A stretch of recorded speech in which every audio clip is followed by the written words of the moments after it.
আর এই যে আঙ্কেলের জ্বালালি কবুতরগুলো দেখেন, প্রচুর পরিমাণে কবুতর কিন্তু এখানে জ্বালালি। আপনাদের একটা জিনিস দেখেন, নতুনভাবে জ্বালালি কবুতর আঙ্কেল কীভাবে পালে সেই জিনিসটা একটু দেখাবো আপনাদের। দেখেন এইখানে কিন্তু সব খাঁচা সিস্টেম, এইখানে যতগুলো ঘর আছে সব খাঁচা সিস্টেম, এবং এইখানে কিন্তু অনেক জ্বালালি কবুতর আঙ্কেলের। জ্বালালি কবুতরগুলো দেখেন, দেখেন এই যে চালের নিচে টিচে সব কবুতর এইগুলা। মানে আমি জ্বালালি কবুতর দেখছি ঝুড়িতে পালতে, খোপে পালতে দেখছি, কিন্তু এইভাবে এই সিস্টেমে জ্বালালি কবুতর কিন্তু আমি কখনো পালতে দেখি না কাউরে। তো দেখেন প্রত্যেকটা ঘরে এই যে মানে আটকাই আলাদাভাবে, যদি উনি মনে করে জোড়া দিবে তাও দিতে পারবে। আবার এখানে ডিম বাচ্চা করাবে, এখানে ডিম বাচ্চা করানোর পর তারপরে ছাড়বে।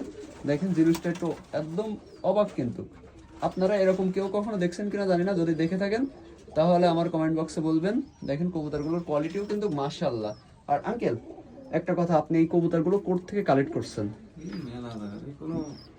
মানে আপনার ঢাকা, তাই তো? ঢাকা আরো আদার্স অন্যান্য জায়গা থেকে কালেক্ট করে? এগুলো তো সব কারো পোষা কবুতর না, এগুলো সব এড়া কবুতর, তাই তো? সব এড়া কবুতর আঙ্কেলের মুখ থেকে আপনারা শুনলেন। তো দেখেন কবুতরগুলো। আর এই আঙ্কেলের বাসা কিন্তু আমার এলাকায়। তো কেউ যদি বাচ্চা নিতে চান